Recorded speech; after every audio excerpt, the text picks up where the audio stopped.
Então podemos já ir abrindo as nossas Bíblias em Hebreus, capítulo 10.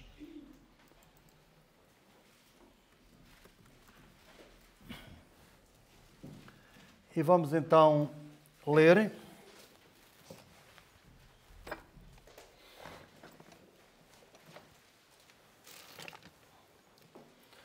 E diz assim a palavra de Deus: Tendo, pois, irmãos, ousadia para entrar no santuário, pelo sangue de Jesus, pelo novo e vivo caminho que Ele nos consagrou pelo véu, isto é, pela sua carne.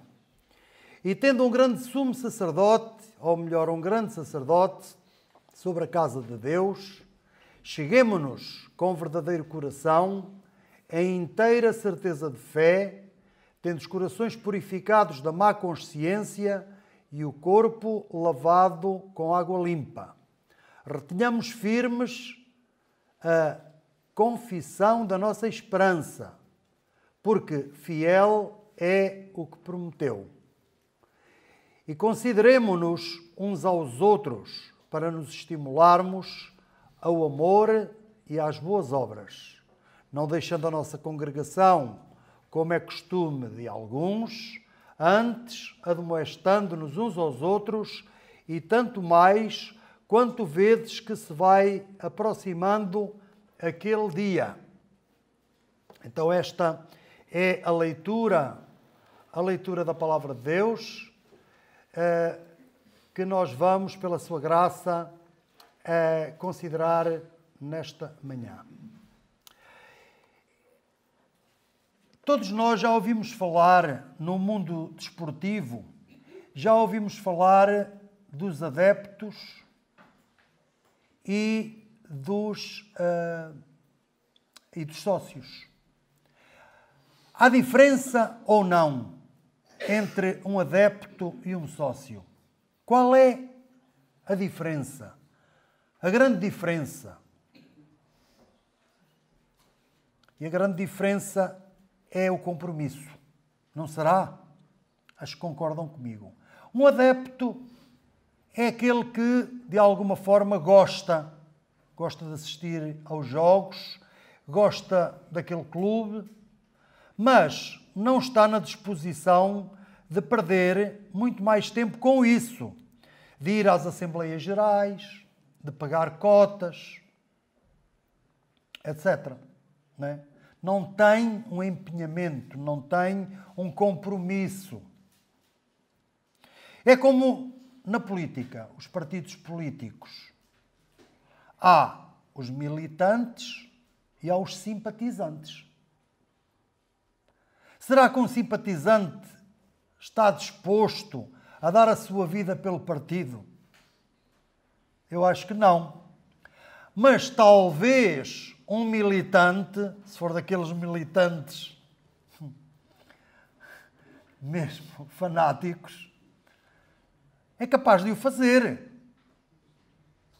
E nós temos histórias de pessoas que enfrentaram a tortura e a morte, a perseguição, a tortura e a morte, por causa das suas convicções políticas.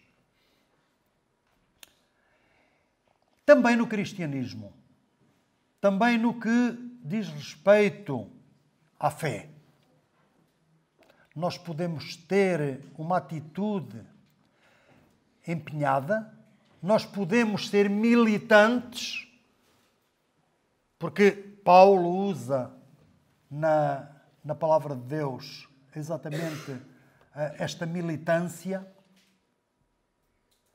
e podemos ser apenas simpatizantes. Gostar. Eu gosto de ouvir. E a diferença é muito grande. Aquele que apenas gosta de ouvir não tem um compromisso. Não se comprometeu ainda com o Evangelho. Apenas gosta.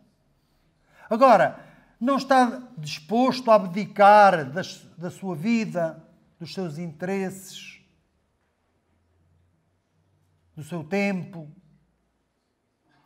dos seus bens, por amor ao Evangelho. sou preciso dar a vida. Mas aquele que verdadeiramente é um cristão, e um cristão então é aquele que milita na causa de Deus, esse sim, esse tem um compromisso com Deus, esse é um militante. E por isso ele está empenhado em trabalhar a favor desse mesmo Evangelho, de o proclamar, de o defender, de dar, se for preciso, a sua vida por ele.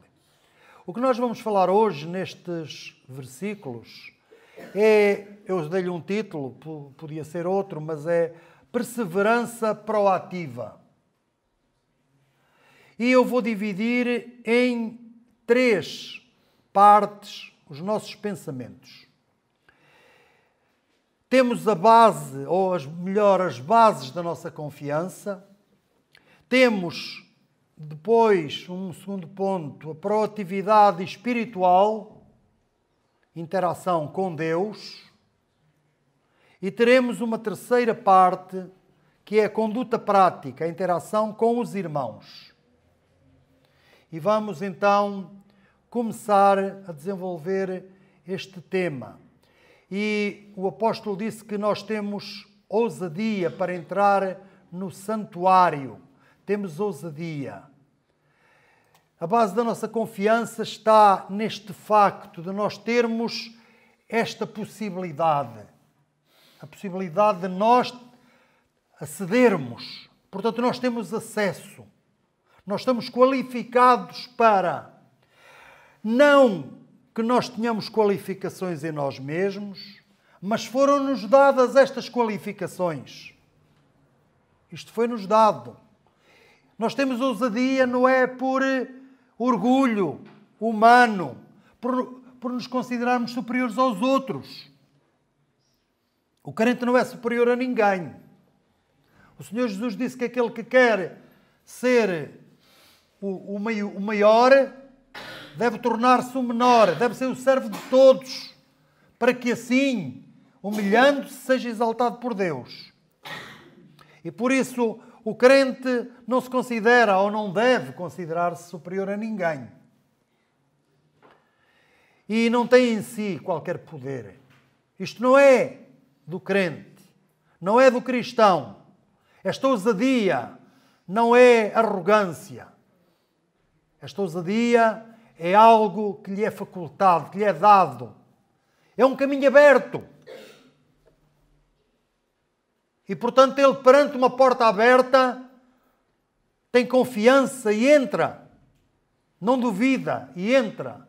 Há uma convicção no seu coração que também não é sua. Porque a fé não é fabricada pela nossa mente. Aquelas pessoas que depositam em Deus, ou seja, no que for, a sua própria fé, isso é uma crença. Isso é uma crença. Não é propriamente a verdadeira fé. A verdadeira fé não é minha, não é tua. A verdadeira fé é um dom de Deus. Foi Ele que nos a deu. Não fui eu que desenvolvi em mim a fé. Há ali umas coisas. E então cheguei à conclusão que... Não, isto é racionalismo. Ou cheguei à conclusão que... Cheguei lá racionalmente, por A mais B. A fé é algo que nos é dado. Então nós temos ousadia para entrar no santuário. Pelo sangue de Jesus, pelo novo e vivo caminho, diz o versículo 20, que Ele nos consagrou pelo véu, isto é, pela sua carne. Há um caminho aberto. Há um caminho aberto. E mais, este caminho não é um caminho que não tenha sido percorrido antes por alguém. E se nós formos um pouco atrás, ao capítulo 9, versículo 24, nós temos lá, porque Cristo não entrou num santuário feito por mãos, figura do verdadeiro, porém no mesmo céu, para agora comparecer por nós perante a face de Deus, diz este versículo. Ele entrou no verdadeiro santuário. Então, este santuário do qual nós estamos a falar não é um santuário terreno, feito de pedra, ou até de ouro, ou de outro material qualquer. Não! Este santuário no qual nós temos ousadia para entrar é o mesmo santuário onde Cristo entrou. É a presença imediata de Deus. É o trono de graça, como ainda há pouco ouvíamos na oração, numa das orações que foram feitas. Então, este caminho já foi percorrido pelo Senhor Jesus. Ele entrou lá. Então não é algo desconhecido. Não é um caminho que eu tenho que desbravar. Ele já foi desbravado pelo Senhor. É um caminho seguro, porque Ele passou por lá antes de mim. Ele passou por lá antes de ti. Ele passou por lá antes de nós todos. Ele é o primogênito. Ele é o primogênito dentre os mortos. Ele é o primogênito de tudo. Alguns até aproveitam para dizer que ele foi o primeiro a ser criado porque é o primogênito. Não. Nesse caso, a própria passagem de Colossenses mostra isso, não é? Ele é o primogênito de todas as coisas porque nele foram criadas. Nele. Não é porque ele foi o primeiro a ser criado. Não, não é assim que está lá escrito. Porque nele foram criadas todas as coisas que existem, tanto no céu como na terra, as visíveis e as invisíveis. Tudo foi criado por Ele e para Ele. Como diz em João, capítulo 1, tudo foi feito por Ele e sem Ele nada do que foi feito se fez. Portanto, Ele é o princípio criador. E Ele também é o nosso precursor neste caminho de acesso à glória, de acesso ao trono de Deus. E como é que Ele nos abriu este caminho? Através do seu sangue. Nós temos esta ousadia é pelo seu sangue. Ele não precisava de sangue para entrar lá, porque Ele veio de lá, ninguém subiu ao céu, senão o Filho do homem que está no céu. Eu volto para o meu Pai, diz Ele. Eu volto para o meu Pai.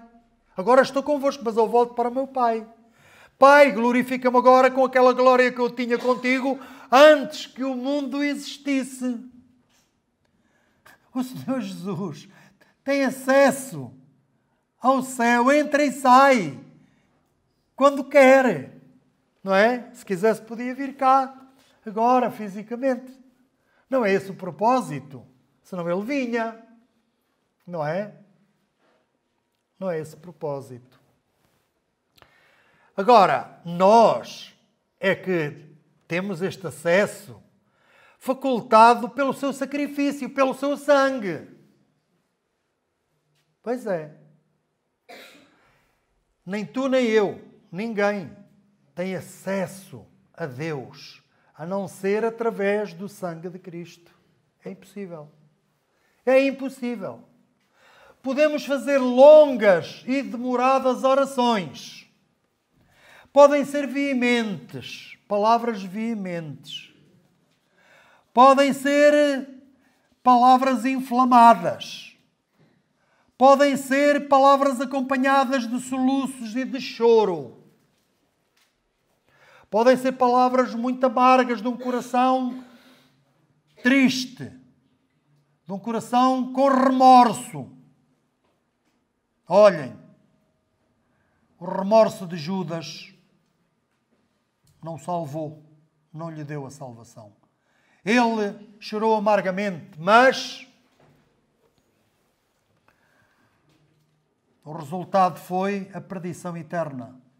Ele não tinha possibilidade nenhuma.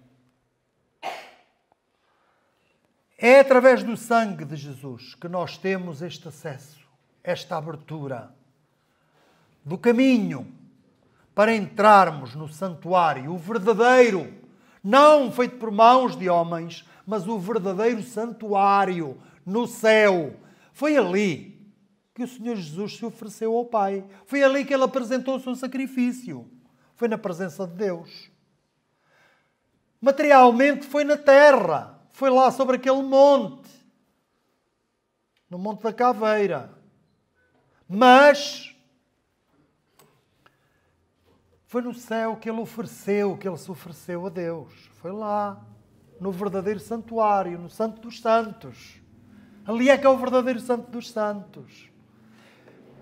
Pelo sangue de Jesus, pelo novo e vivo caminho que Ele nos consagrou através do véu, isto é, da sua carne. E há aqui uma ilustração, há aqui um paralelo entre o véu do templo, aquele véu que separava o santo do santo dos santos. Porque no santo, na parte do santuário, onde todos os sacerdotes entravam lá e punham os pães da propiciação em ordem, etc. E ali faziam os seus ofícios de acordo com a lei de Moisés.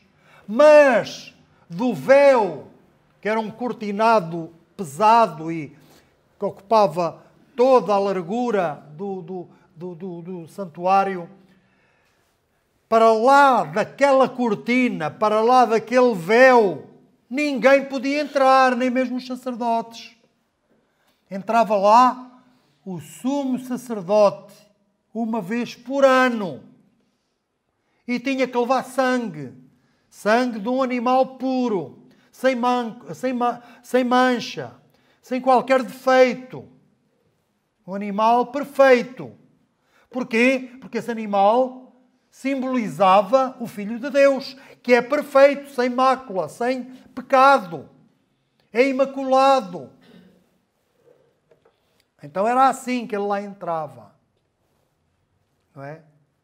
E aquele véu que nós podíamos ver no capítulo 6, verso 19, no capítulo 9, verso 3, desta mesma carta, e até podemos ler.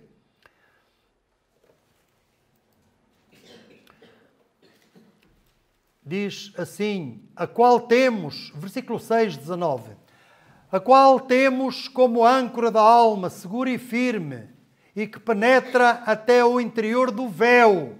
Estão a ver? O Senhor Jesus está para lá. Isto estava a ser dito a hebreus, que não tinham acesso nem sequer à primeira parte do santuário. Eles entravam no pátio lá dos judeus, dos israelitas, mas não podiam avançar e entrar no santuário. Muito menos na parte interior, na mais interior do santuário. Como já vimos, só o sumo sacerdote uma vez por ano, no dia do perdão, no dia da expiação pelo pecado, no Yom Kippur. Mas, agora, nós temos esta âncora firme, segura e firme, que penetra até ao interior do véu. Nós podemos entrar lá, como estáis a ver. No capítulo 9, no verso 3, diz assim, mas depois do segundo véu estava o tabernáculo que se chama Santo dos Santos. Santo dos Santos é uma maneira hebraica de dizer santíssimo. Não é? É como o cântico dos cânticos. Isto é um cântico excelente, do livro dos cânticos, os cantares de Salomão. Ou quando se diz santo, santo, santo, aí é 3 vezes, porque ainda ultrapassa o superlativo, não é? Pois é. E há aqui realmente uma referência a este véu, que é no céu, o Santo dos Santos. Primeiro, e agora, nesta segunda passagem, fala da figura, aquilo que foi feito por Moisés, ou orientado por Moisés, para simbolizar o verdadeiro, aquele que está no céu, aquele sim onde está afirmada a nossa âncora. Havia na terra até o ano 70, quando foi destruído o templo de Jerusalém, até aí estava lá este templo com todas estas coisas e com este véu. Mas este véu, sabem o que é que lhe aconteceu?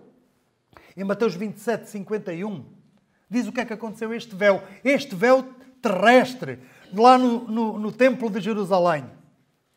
E eis que o véu do templo se rasgou em 2, de alto a baixo, e tremeu a terra, e fenderam-se as pedras.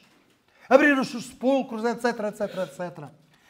Sabem quando é que isto aconteceu? Não vamos ler o capítulo 27 agora de Mateus, mas foi no momento em que o Senhor Jesus disse: está consumado, e expirou, entregou o seu espírito. Morreu ali por mim e por ti. Morreu ali a nossa morte, a nossa condenação. Ele rasgou-se de alto a baixo. E isto é uma figura também do que aconteceu com o Senhor Jesus, porque Ele abriu-nos um novo caminho, que Ele consagrou Ele mesmo pelo véu, isto é, a sua carne. À semelhança daquele véu lá no templo, o corpo do Senhor Jesus era o véu que encobria a verdadeira divindade que nele estava. O acesso ao Pai. Quem vem a mim vê o Pai. Como dizes tu, mostra-nos o Pai. Como dizes tu isso, Filipe? Quem vem a mim vê o Pai. A sua carne. A sua carne. Ele disse, o pão que eu darei a comer é a minha carne. É a minha carne que eu darei pela vida dos homens, pela salvação dos homens. Então, também esta carne, este véu, que é a sua carne, foi rasgado. Não é? Foi moído pelas nossas iniquidades, pelas nossas transgressões. Este corpo foi massacrado ali naquela cruz já antes com os açoites, aquelas chicotadas dos soldados romanos, a coroa de espinhos, depois os pregos, os cravos nas mãos e nos pés, depois a lança do soldado romano.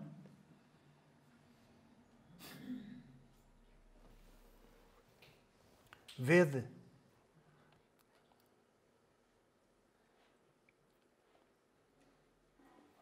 o corpo do Senhor Jesus foi dilacerado ali.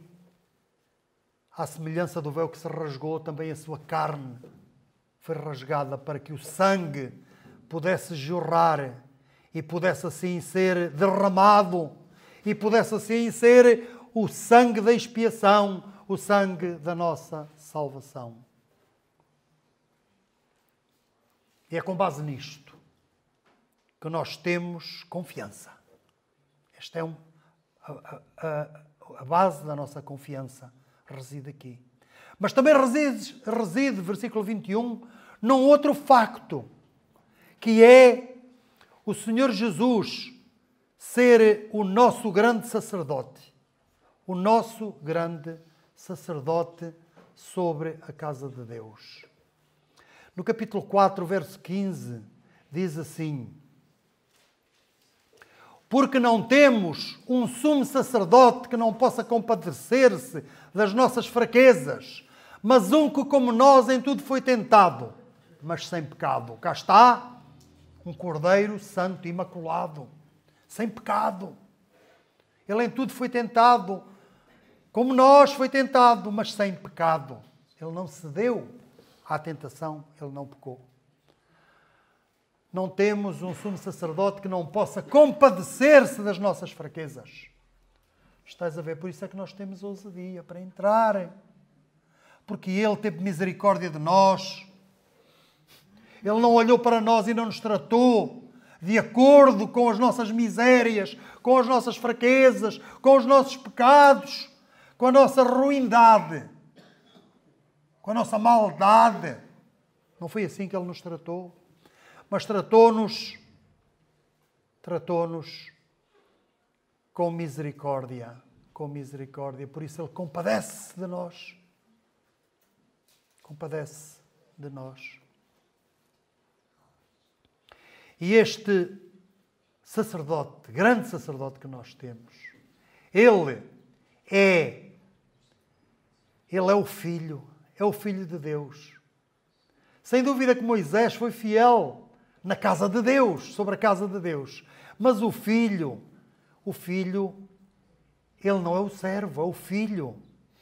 Como diz no capítulo 13, um bocadinho atrás, verso 6, Hebreus 3:6. Mas Cristo, como filho, sobre a sua própria casa, a qual casa somos nós, se tão somente, aliás, conservarmos firme a confiança, cá está novamente, esta confiança, a nossa confiança e a glória da esperança até ao fim. Vais a ver. Nós temos sobre a casa de Deus, e a casa de Deus aqui não é o templo, não é aqui, somos nós próprios, é a igreja. A igreja é a casa de Deus. É a casa de Deus. A igreja não isto, a igreja nós. A casa de Deus. Então, temos em Cristo, não em nós mesmos, não em alguém. Temos ousadia para entrar, temos esta confiança, porque Ele abriu-nos um caminho e nós temos acesso pelo seu sangue, por este novo caminho que Ele abriu, que é novo e é vivo, que foi inaugurado por Ele passou por lá primeiro, antes de nós. E este caminho que Ele nos abriu foi através do seu sacrifício, a sua carne rasgada. E aquele véu lá em Jerusalém, quando aquela cortina se rasgou, o que é que simbolizou? Que a partir de agora não era só um homem que tinha acesso àquele lugar, à presença de Deus. A partir daquele momento, todos os homens, pela fé, pelo sangue de Jesus, tinham acesso a Deus, à presença imediata de Deus. Não aquele lugar ali em Jerusalém, mas mesmo ao verdadeiro lugar que é no céu, o acesso a Deus. Mas olha, só pelo sangue de Jesus. Tu não podes lá ir pelo teu mérito, que não tens, que aliás não tens. Podes pensar que tens mérito. Isto é um mundo de meritocracia em que nós vivemos. Mas o cristianismo é contra isto. Não é que nós não procuremos ser melhores na nossa área profissional, em tudo o que fazemos, devemos ser. Mas não devemos firmarmos-nos nisso. Isso não deve ser o fundamento para a nossa fé, para a nossa crença, para a nossa confiança, para as nossas certezas.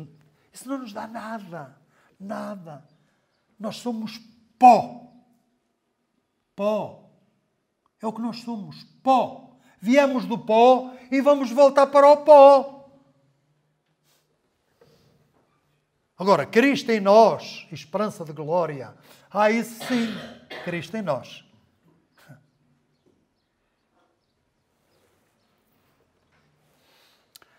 E então, vamos passar à segunda parte. A proatividade espiritual e interação com Deus.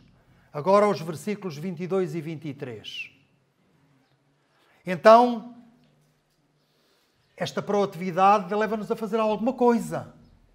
É-nos mandado, aliás, aqui é um imperativo. Cheguemo-nos, aproximemo-nos, não fiquemos de longe. Muitas vezes temos um cristianismo de distância, não é? Eu falo por mim. Eu devia andar muito mais próximo do Senhor, muito mais. Se calhar cada um de nós reconhece isto. Cheguemo-nos. Quer dizer, ainda nos podemos chegar mais. Este cheguemo-nos quer dizer que ainda há uma distância. Ainda há um caminho a percorrer. Por mais perto que eu esteja do Senhor.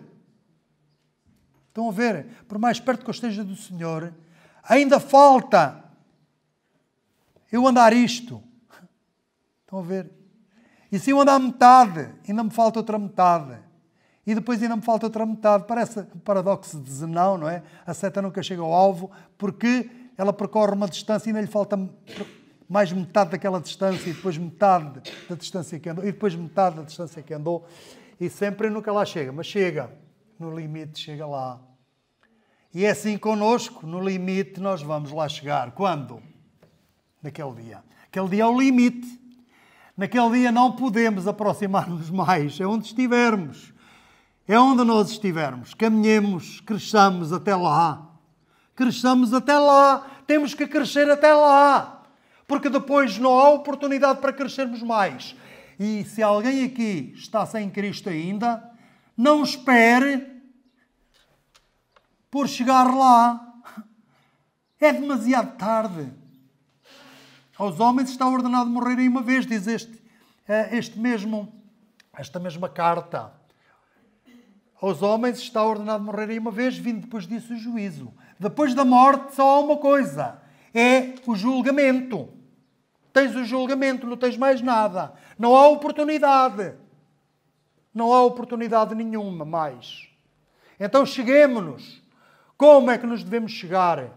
Como é que nos devemos chegar? Com um verdadeiro coração. O que é isto? Verdadeiro coração. É com sinceridade. É com sinceridade. Isto é um apelo recorrente, porque já atrás, no capítulo 4, o autor tinha dito, porque,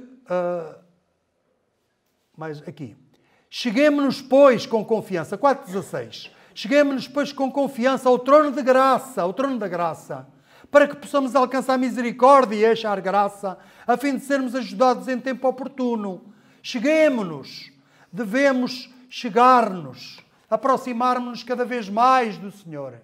Como? Com um verdadeiro coração. Não pode haver em nós dualidade. Não pode haver um coração dobre. O que é um coração dobre? Um coração duplo. Um coração em que há dualidade, parcialidade. Agora é uma coisa e depois é outra. É uma coisa para com os homens, é outra coisa para com Deus. É isto. Então, verdadeiro coração, ou coração verdadeiro, é um coração sincero. Um coração sincero é um coração transparente. É um coração que não diz sim e não. Só diz sim. Ou só diz não. É não, é não. É sim, é sim. Não é sim e não. Portanto, tem que haver esta sinceridade em nós. Que é verdade. É a verdade. É nós estarmos na verdade. Só está na verdade aquele que realmente tem um coração sincero. Não é? Temos que estar verdadeiramente nele. O Senhor Jesus é a verdade. Ele é o caminho, a verdade e a vida. Eu sou o caminho, a verdade e a vida, disse ele. Então temos que estar nele. Coração verdadeiro. Como diz este versículo 22. É a inteira certeza de fé. Isto é, com uma fé completa. Não é uma fé que está doente, que umas vezes temos fé, outras vezes já não temos. Duvidamos porquê? Aqui neste capítulo 10, o escritor está já a preparar os leitores, e a preparar-nos, neste caso, a nós, para o capítulo que vem a seguir, que é o capítulo 11. Um capítulo inteiro sobre a fé. Sobre a fé. Sobre a necessidade de termos fé. Mas a fé não é um dom de Deus. É. Eu ainda há bocado disse que é a palavra de Deus que diz que é. E no capítulo 11, ali à frente, diz assim: ora, sem fé é impossível agradar a Deus. Porque é preciso que aquele que se aproxima de Deus creia, primeiro, que Ele existe. Segundo, que é galardoador dos que o buscam. Porque se tu não tens fé, se não creres que Deus existe e que Ele recompensa aqueles que o buscam, aquele que responde, aquele que vem ao teu encontro, então tu não podes agradar a Deus assim. Nem é uma incongruência. É uma incoerência da tua parte, porque tu estás a dizer que tens fé, mas depois não tens fé nenhuma. Isso é uma mera crença. Sem fé é impossível agradar a Deus. E a fé é o firme fundamento das coisas que se esperam, a prova das que se não veem, como diz logo o primeiro versículo do capítulo 11. Pois é. Inteira certeza de fé. Inteira certeza de fé. Tem que ser assim. Eu não posso chegar-me mais, aproximar-me mais de Deus, com uma fé que eu, em vez de cultivar, em vez de aprofundar, e a fé vem pelo ouvir, a palavra de Deus, a fé vem pelo ouvir a palavra de Deus. Quanto mais eu me aproximar da palavra de Deus, mais fé eu tenho, porque ela é um dom. Vem através do ouvir ou ler a palavra de Deus. Mas não só a fé. Tendo os corações purificados da má consciência. Os corações purificados da má consciência. Isto tem duas partes. Uma posicional, porque nós agora, em Cristo, nós temos alguém que nos purificou. A nossa consciência não é mais a consciência do israelita que ia ali oferecer um sacrifício e que ia para casa porque obedeceu ao mandamento, mas os seus pecados foram apenas cobertos. Nós temos realmente alguém que nos purifica.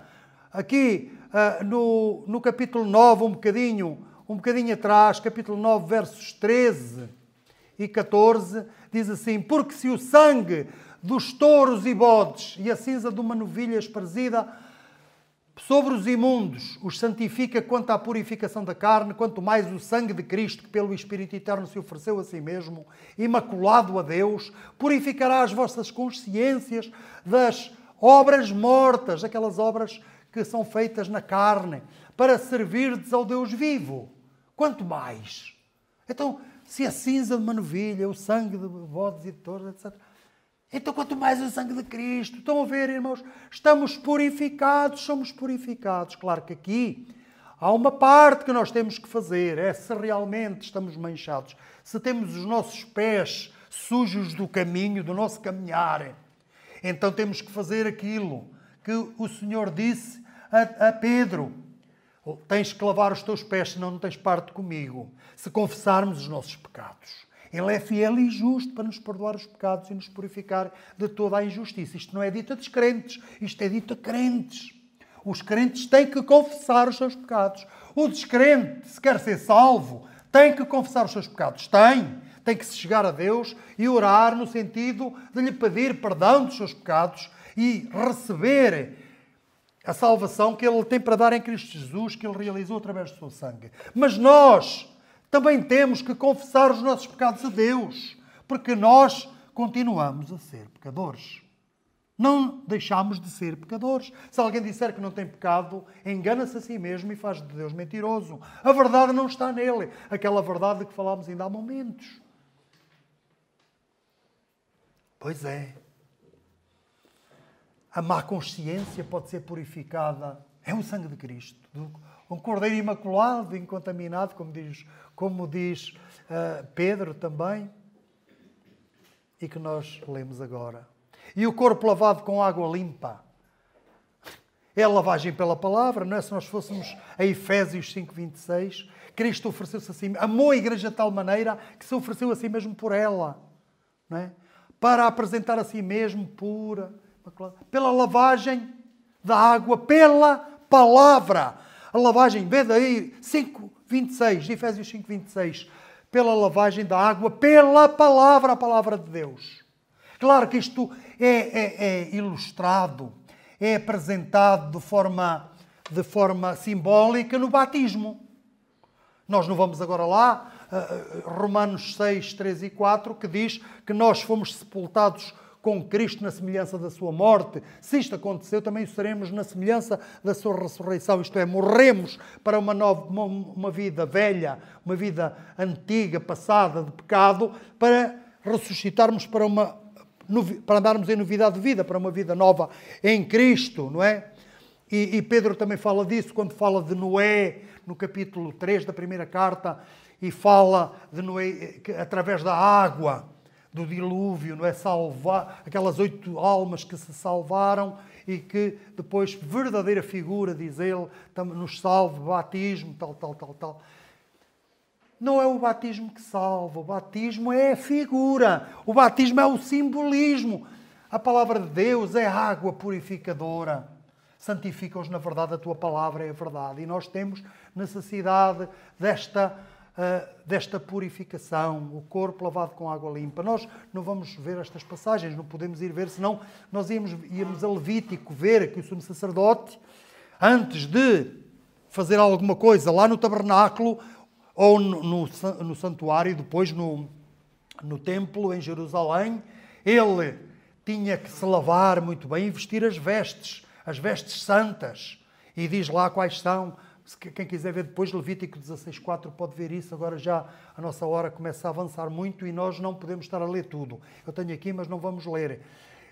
E então, nós também temos que fazer isto agora, não lavando as mãos com água, numa torneira. Não. Agora é desta forma. Através da palavra, pela palavra, santifica-os na verdade. A tua palavra é a verdade e através da confissão dos pecados. Ele é fiel e justo para nos perdoar os pecados e nos purificar de toda a injustiça. Isto faz parte desta proatividade espiritual. Temos que ser ativos em interação com Deus. É a chegarmos-nos a Deus, mas tendo estes requisitos de coração sincero, fé plena e mais coração purificado da má consciência, corpo lavado com água limpa. E agora, outra atitude, outra ação. Retenhamos, guardemos. É o que isto quer dizer. Reter. Estão a ver um depósito de água. Se tiver uma fissura, aquela água que ali está armazenada vai começar a perder-se. Água que é preciosa, não é? Principalmente no verão, quando há seca. Então aquela água que está ali naquela cisterna tem que estar bem guardada e aquela cisterna não pode ter fissuras. Tem que ser hermética. Não pode... E nós temos que reter também firmes a confissão da nossa esperança.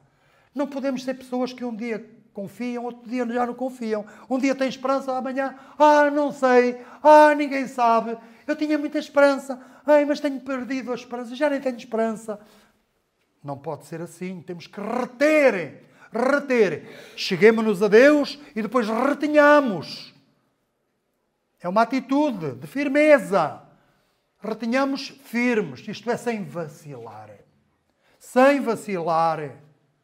Retenhamos. O quê? A confissão da nossa esperança. Porque fiel é o que prometeu. Olhem, quem é que prometeu? Foi Deus. E nós não vamos lá outra vez atrás nesta carta para ver que Deus prometeu e cumpre. Porque há duas coisas pelas quais é impossível que Deus minta, não é? Ele prometeu e Ele cumpre. Temos a promessa de Deus. E, portanto, Ele não mente. Deus não pode mentir. Então, nós temos que reter firme esta nossa confiança. Retenhamos. Também vou só ver esta passagem que tenho aqui também em Hebreus 3, 14. Hebreus 3, 14, que diz o seguinte. Porque nos tornamos participantes de Cristo, se retivermos firme o princípio da nossa confiança até ao fim. Cá está, isto é a esperança. É o princípio da nossa confiança até ao fim. Estão a ver? É isto que nós temos que reter. Portanto, nesta passagem, nesta carta, há pensamentos, há objetivos que são recorrentes.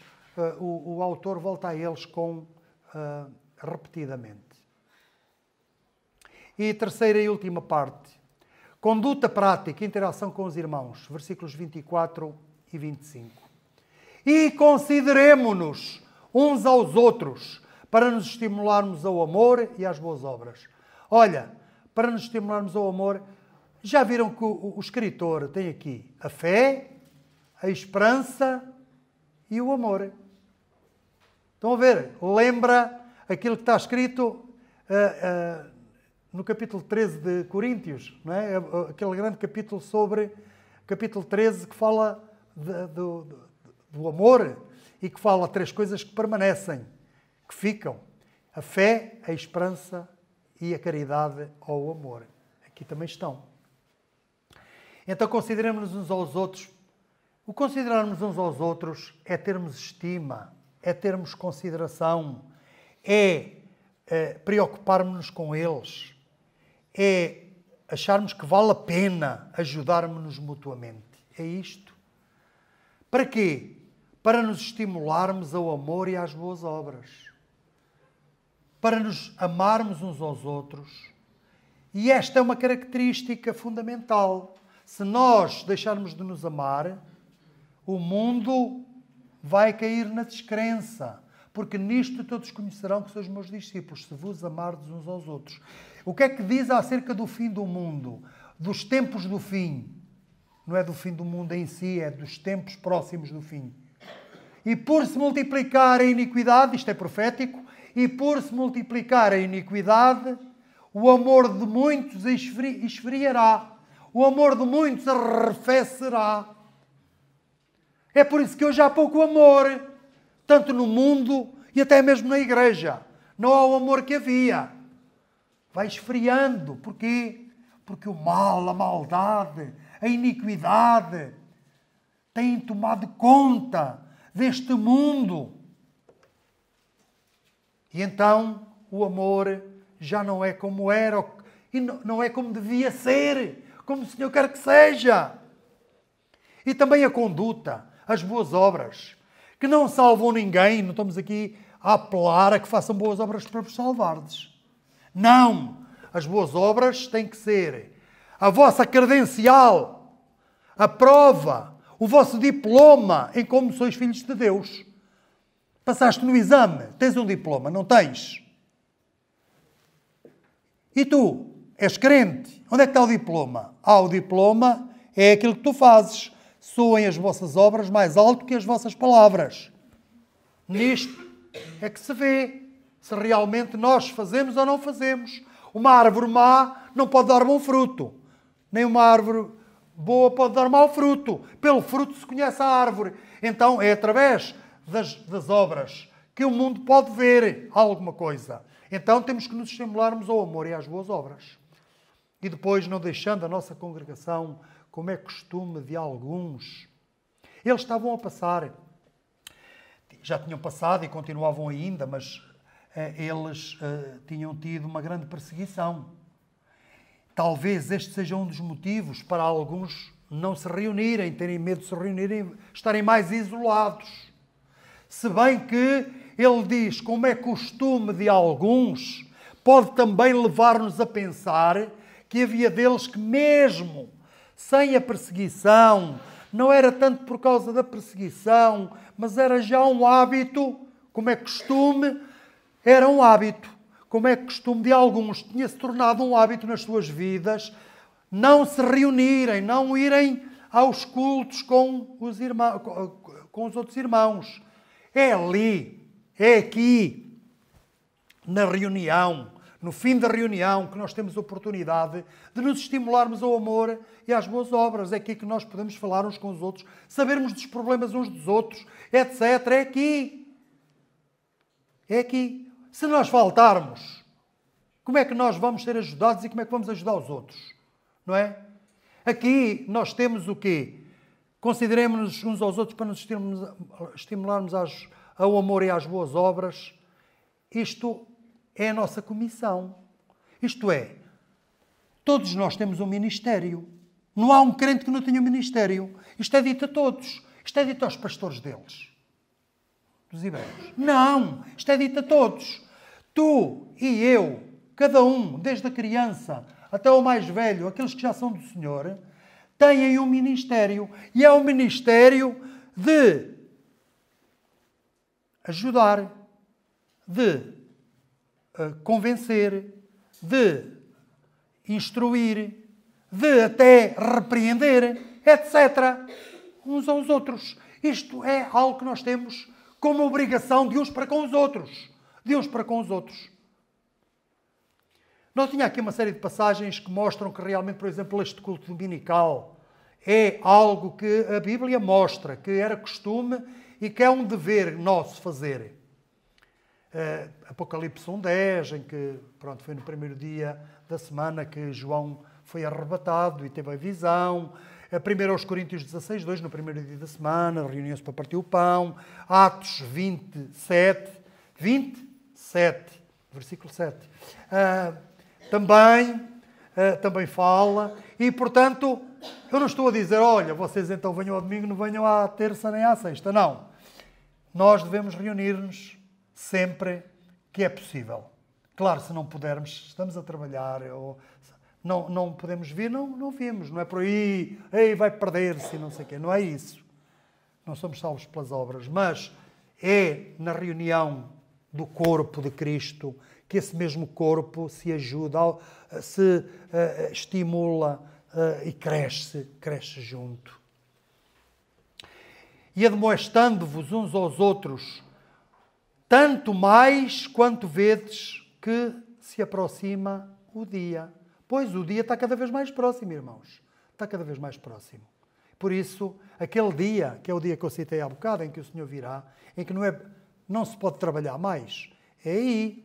Então, vamos trabalhar até esse dia. E vemos o dia aproximar-se. Então, vamos ajudar-nos uns aos outros, vamos estimular-nos uns aos outros. Conclusão. Vamos concluir muito rapidamente, que estamos mesmo a queimar o último minuto. Vimos que as bases da nossa confiança são a ousadia para irmos à presença de Deus, porque o Senhor Jesus, pelo seu sangue, abriu-nos um novo e vivo caminho, rasgando o véu que foi o seu próprio corpo. A outra base é o facto de não dependermos de nós mesmos, nem de um sacerdote humano, falível, mas do próprio Senhor, perfeito e poderoso, para nos atender em qualquer problema. Assim, que dúvidas podem subsistir nos nossos corações? Onde é que está essa confiança, não é? Por que é que não temos esta confiança? Não merecemos? Achamos que não merecemos? Ele não quer? Ou ele não pode? Será que ainda confiamos em nós mesmos? Se assim for, teremos sempre muitas dúvidas. Falta de confiança e falta de paz também. Isso não nos vai deixar. Será que ainda somos descrentes? Então estamos ainda perdidos. Sem esperança e sem Deus no mundo. Só há uma saída. Entregar o coração a Jesus. Confiar somente nele. E deixar que ele conduza a sua vida. É isto. Em segundo, falamos da proatividade espiritual que deve esperar-se de quem confia verdadeiramente em Deus. O crente em Jesus Cristo não deve ter uma fé passiva. Se é que tal fé existe. Fomos salvos para trabalhar no reino de Deus. E isso implica estarmos em permanente interação com o mestre da obra, o Senhor. Se não nos chegarmos a Ele, não poderemos reter firmemente a confissão da nossa esperança. Ou não poderemos mesmo reter firmemente a confissão da nossa esperança. Que nos impede de uma maior comunhão com o Senhor? Temos reservas. Porquê? Que significa chegarmos-nos com verdadeiro coração? Há sinceridade em nós? Levamos Deus a sério? As coisas espirituais são para levar a sério. Será que levamos? Mas agora há uma outra pergunta que eu gostava de fazer. E Deus? Pode levar-nos a sério? Deus leva-me a sério? Deus leva-te a sério? Ele tem motivos para te levar a sério? Olha, depende de ti. Se Deus não te está a levar a sério, então vê lá porque é. Como está a nossa fé? Podemos falar de inteira, isto é, plena certeza de fé? Que nos faz vacilar? Que nos diz a nossa consciência? Causa-nos mal-estar? Acusa-nos? Temos um sentimento de culpa? Já confessamos a Deus os nossos pecados? Todos os nossos pecados? Por último, terceira parte que vimos. Somos exortados a interagirmos com os nossos irmãos de forma prática. A comunhão não é um conceito místico. É a partilha de todos os dons, tanto espirituais como naturais e materiais. Somos exortados a considerarmos-nos uns aos outros. Isto implica termos interesse, preocupação pelo bem-estar dos nossos irmãos. Sentimos verdadeiro amor pelos nossos irmãos? Estamos dispostos a investir tempo, recursos, paciência na vida de algum irmão? Quais os maiores obstáculos a uma verdadeira comunhão? Depois eu posso-vos dar estas perguntas todas e todo o resto.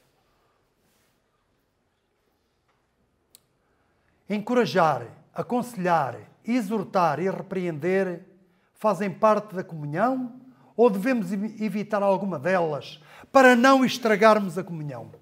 É que por vezes não falamos do problema ao irmão ou à irmã para não estragar a comunhão, mas este estragar é entre aspas, porque estragamos mais não lhe falando do que se lhe falarmos. Falar é o nosso dever.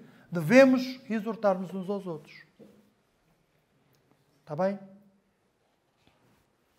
Que o Senhor nos ajude a sermos seus verdadeiros servos, submissos e dedicados, cuidando também uns dos outros de todas as formas possíveis, para que ninguém se desvie do caminho reto, antes cresça na graça e no conhecimento de nosso Senhor Jesus Cristo. Amém.